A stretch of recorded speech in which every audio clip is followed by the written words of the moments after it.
moi aussi. C'est bien que les uns et les autres qui intervenons, nous puissions partager quelques sujets, surtout que celui-là, et il est important. C'est une, comment dire, bon ben je vais le dire, hein. Je vais vous parler de la modération. La modération. Le mot modération, en fait, il apparaît que 2 fois dans la Bible, textuellement, quoi. Hein, voilà, on vous trouve dans une certaine traduction le mot modération dans la Bible. Alors, c'est vrai que dans le contexte où sont cités ces 2 mots, ça concerne essentiellement ceux qui ont une charge, notamment d'évêques, d'anciens. Donc, ça s'adresse à moi, à Christian, à Robert, et puis à toutes celles et ceux qui ont une charge, quels soient les principes, en fait, sont les mêmes. Alors, si vous voulez bien, on va lire cela, parce que c'est important que nous puissions l'entendre. Dans 1 Timothée chapitre 3, verset 2, donc là, on parle tout de suite d'un impératif, quelque chose qui n'est pas une option pour la vie chrétienne, mais un impératif. Il faut donc que l'évêque soit irréprochable, mari d'une seule femme, sobre, modéré, et réglé dans sa conduite, hospitalier, propre à l'enseignement. OK ? Donc, on trouve, bien sûr, dans toutes ces qualités requises, le mot modéré. On le retrouve dans Tite 1,8, Tite 1,8 qui dit « Mais qu'il soit hospitalier, ami des gens de bien, modéré, juste, saint, tempérant. » Si l'on devait donner un synonyme au nom, à ce mot-là, c'est pondérer, pondération ou la juste mesure. Vous savez qu'on a tous besoin d'une juste mesure en toutes choses. Hein? Vous savez, il y a 2 sortes de cuisiniers. Il y a celui qui fait à la feuille comme ça. Ça marche des fois, hein, mais en pâtisserie, ça ne marche pas par contre. Hein? Voilà, on le sait, c'est beaucoup plus précis et c'est important. On a tous les recettes de grand-mère. Bon, c'est vrai qu'elles le font tellement depuis longtemps que pour les faire les yeux fermés, mais des fois, bon, voilà, il y a des exploits. Hein. Voilà, c'est important. Je crois qu'on a besoin du Saint-Esprit, justement, qui nous accorde, par les fruits de l'Esprit, toute la modération dont on a besoin. Alors, quand et comment être modéré? Je ne sais pas si vous avez besoin de modération, moi j'en ai besoin. Personnellement, j'en ai besoin et tous les jours. Nous pouvons user de modération donc dans bien des domaines de la vie chrétienne. Sommes appelés à vivre loin des excès, comme nous l'indique un texte que nous connaissons, Romains, chapitre 13, verset 13. Romains 13, 13, il est dit « Marchons honnêtement ». Vous voyez, donc déjà l'honnêteté, c'est tout sauf la malhonnêteté, c'est-à-dire un excès. Comme en plein jour. OK ? Loin des excès et de l'ivrognerie, de la luxure, de l'impudicité, des querelles et des jalousies. Alors, c'est vrai qu'on pourrait balayer d'un revers de manche. Ouais, mais moi, la luxure, c'est bon, c'est fini. L'impudicité, c'est réglé. Mais les querelles et les jalousies, des fois, pardon, mais sont quelque peu tolérées dans les églises. Hein. On vit avec et on ne devrait pas. Vous voyez qu'on a besoin de modération? La modération, notamment, puisque quand on parle de querelle et de jalousie, on parle de quoi? De cette petite boîte que nous avons et qui s'agite. La langue. On parle bel et bien de la langue. On a besoin, et surtout besoin, de modération dans nos paroles. Et la Bible le dit. Les querelles et les jalousies, c'est quoi?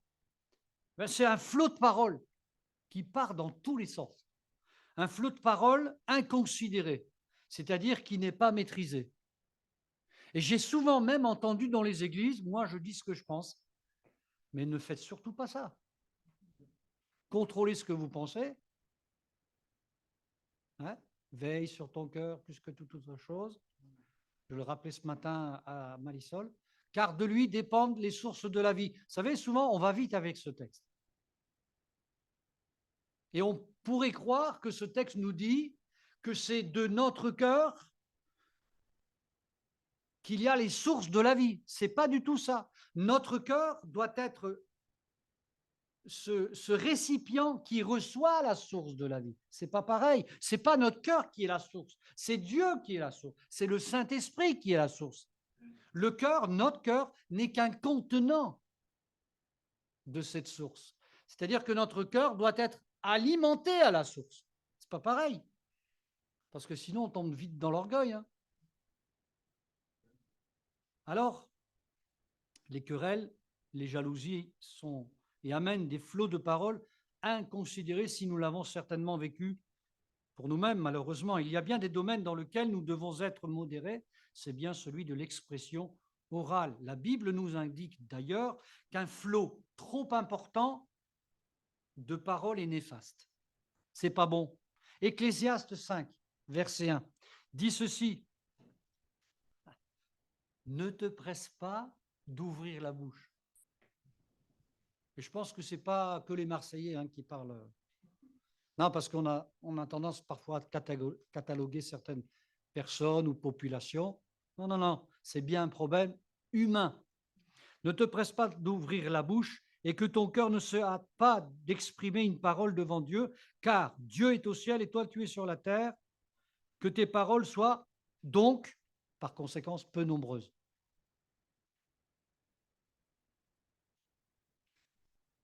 Et vous avez vu comment le monde, avec le buzz, dès qu'il y a un truc, même pas on vérifie. On y va, ça fait vendre, ça fait de l'audience, et c'est tout ce qui importe dans le monde. Et la plupart des choses qui se disent, c'est complètement faux. On l'a vu d'ailleurs avec le Covid, avec tout ce qui... Ça a fait alors, une mayonnaise, et en fait, ça a créé la confusion, et même dans le peuple chrétien. Alors que Dieu veut nous garder et préserver notre paix. La Bible parlera aussi de ne pas avoir des disputes, de mots. Dans Timothée 2,14, pardon, de Timothée 2,14, il est dit, rappelle ces choses. C'est Paul qui le dit à Timothée, rappelle ces choses, c'est-à-dire des principes, en conjurant devant Dieu qu'on évite les disputes de mots qui ne servent qu'à la ruine de ceux qui écoutent. Parce que le problème, ce n'est pas ceux souvent qui parlent, qui souffrent, c'est ceux qui écoutent. Et que de dégâts dans nos assemblées qui auraient pu être évités avec un peu plus de sagesse et de maîtrise de soi. C'est parfois comme une maladie dangereuse chez certains. Dans 1 Timothée chapitre 6, versets 3 à 5, regardons à nouveau, si nous connaissons ce texte, ce qui est dit. 1 Timothée 6, 3, 5. Si quelqu'un enseigne de fausses doctrines et ne s'attache pas aux saines paroles de notre Seigneur Jésus-Christ et à la doctrine qui est selon la piété, il est enflé d'orgueil, il ne sait rien, il a la maladie des questions oiseuses et des disputes de mots, d'où naissent l'envie. Tiens, ça revient, les querelles, les calomnies, les mauvais soupçons, les vaines discussions d'hommes corrompus d'entendement, privés de la vérité et croyant que la piété est une source de gain. C'est clair, hein? Si on cherchait d'où viennent les querelles, ben ça y est, on a une identité de la source et il faut tellement faire attention. Parce que nous sommes des enfants de Dieu. Dieu nous a sauvés, pas à n'importe quel prix, au plus grand prix. Et nous ne pouvons plus faire de cette liberté, comme le dit le texte, ce que nous voulons. Nous lui appartenons. Et si tant est que nous voulons rester, devenir et rester le temple du Saint-Esprit, alors ne négocions pas avec le péché. Et surtout, la parole qui sort de nos bouches, les paroles qui sortent de nos bouches. Il y a des exemples de modération dans la parole. C'est intéressant parce que si on n'a pas d'exemple, ça reste de la théorie. Et on voit, par exemple, très bien que Paul a appliqué cette modération, on va en parler aux autres, dans ses paroles en utilisant, par exemple, l'expression « peu de mots ». Pourtant, vous vous souvenez de l'épisode quand Eutychus tombe de la fenêtre et il est bien dit qu'il a parlé longuement. Alors, on ne sait toujours pas si c'est les paroles qui étaient comme une berceuse, ou... on ne sait pas. Peu importe. En tout cas, moi, je vais essayer de ne pas faire pareil. Bon, en tout cas, vous êtes bien assis, donc c'est bon. Éphésiens 3.3, il dira ceci, c'est par révélation que j'ai eu connaissance du mystère, sur lequel je viens d'écrire en peu de mots. Alors qu'aujourd'hui, il y en a, ils ont une vision, ils en font 3 vidéos, ils en font un livre et 3 tomes, et n'ont toujours rien compris d'ailleurs, et ça porte aucun fruit. Et Paul, lui, qui a été enlevé, qui a reçu pour l'Église la structure de l'Église, enfin voilà, vous connaissez les lettres de Paul, les exhortations. Lui, il dit, moi, je vais le dire en peu de mots. Parce qu'il ne se sent pas digne, déjà d'une, et en plus, ce qu'il a vu notamment quand il a été enlevé en extase, il ne peut pas l'expliquer.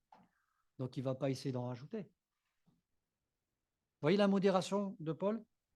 Elle est très explicite. On retrouve cette modération aussi dans 1 Pierre chapitre 5, verset 12. Il est dit ceci, c'est par Sylvain, qui est à mes yeux un frère fidèle, que je vous écris ce peu de mots pour vous exhorter et pour vous attester que la grâce de Dieu à laquelle vous êtes attachés est la véritable. En peu de mots. Ce n'est pas un long discours. D'ailleurs, quand on regarde Jésus, à part vraiment certaines, scènes, Jésus parlait pas beaucoup. Hein. Il n'y avait pas besoin. Il priait beaucoup, par contre. Alors ça, c'est sûr qu'il priait beaucoup. Par contre, quand il était en public, il parlait peu, à part peut-être certainement sur la montagne, quand il va parler des béatitudes, des choses comme ça. Effectivement, heureux, et encore, on n'a pas le chronomètre. Donc on ne sait pas.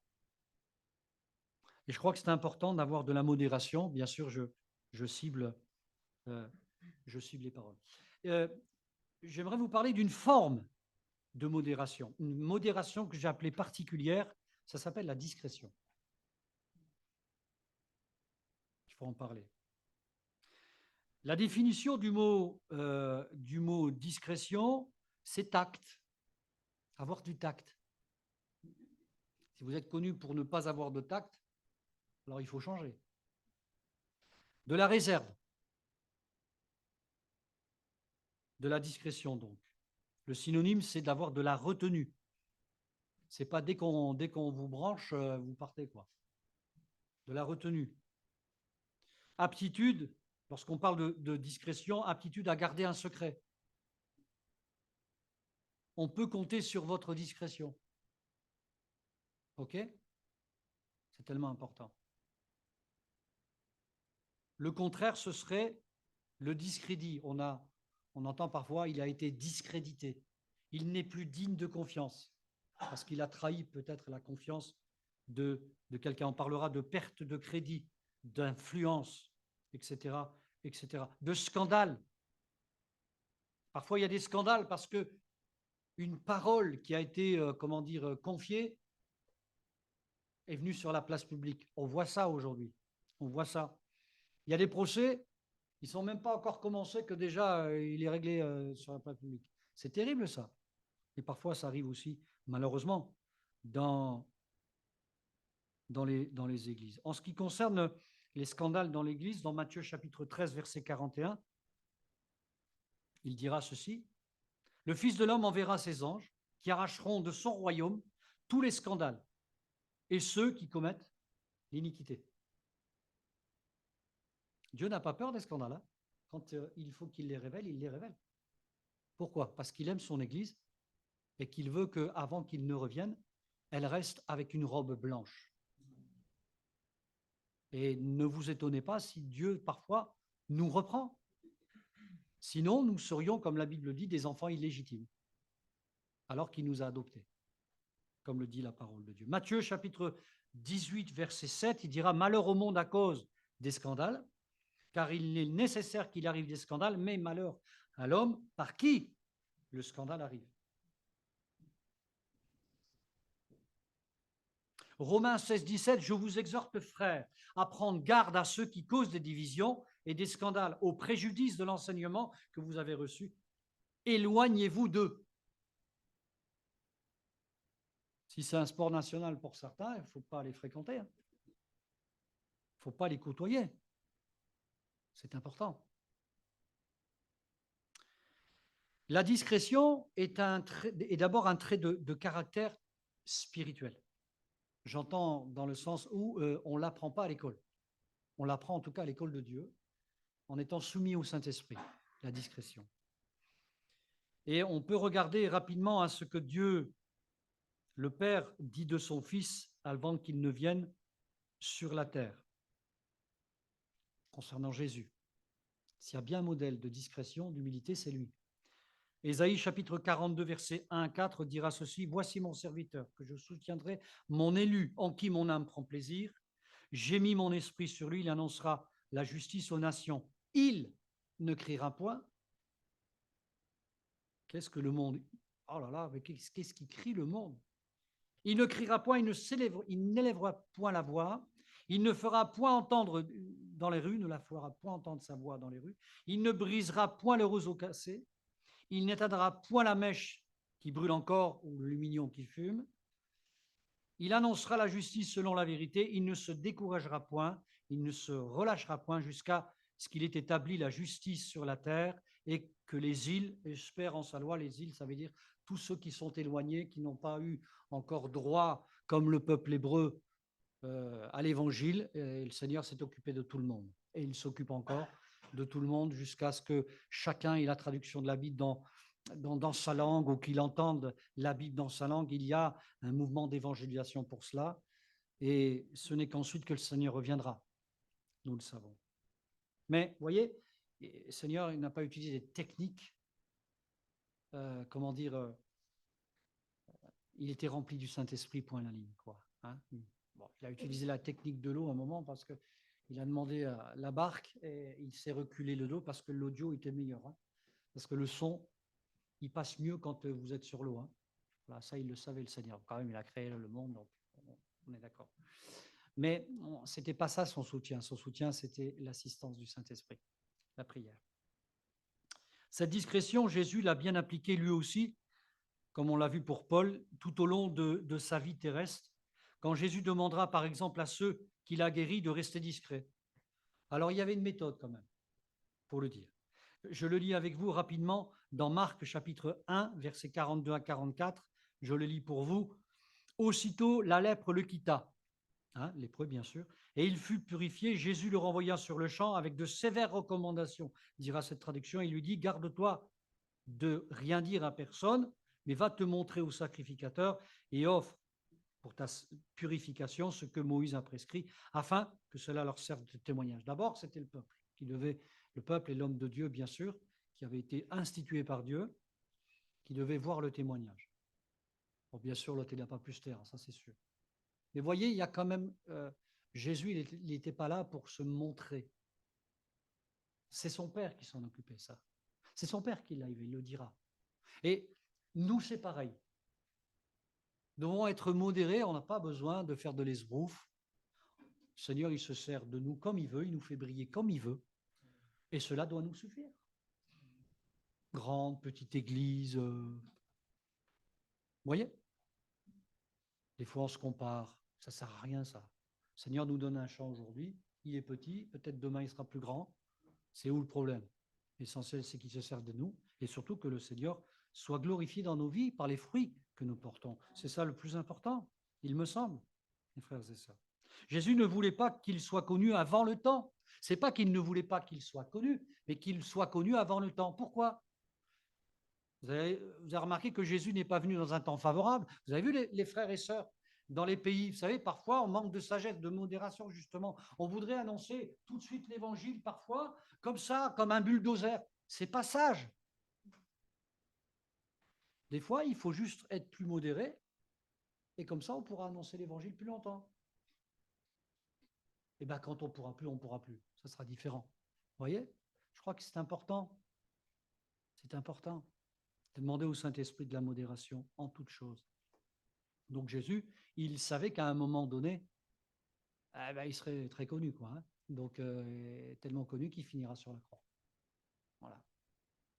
N'oublions pas, voilà, le contexte d'occupation, de privation de liberté dans lequel Jésus exerce son ministère. Déjà, vous le savez, déjà, il y a au niveau spirituel comment dire, une opposition telle que déjà dans les premiers temps de sa vie, il va devoir fuir en Égypte, guidé par l'ange bien sûr, mais c'était annoncé. Mais cela n'empêchera pas le Seigneur bien de revenir accomplir sa mission. Lorsque la Bible nous demande de prier pour les autorités, c'est dans un but bien précis, d'être en paix pour annoncer l'Évangile dans les meilleures conditions. Et quand on prie comme ça, on use de modération.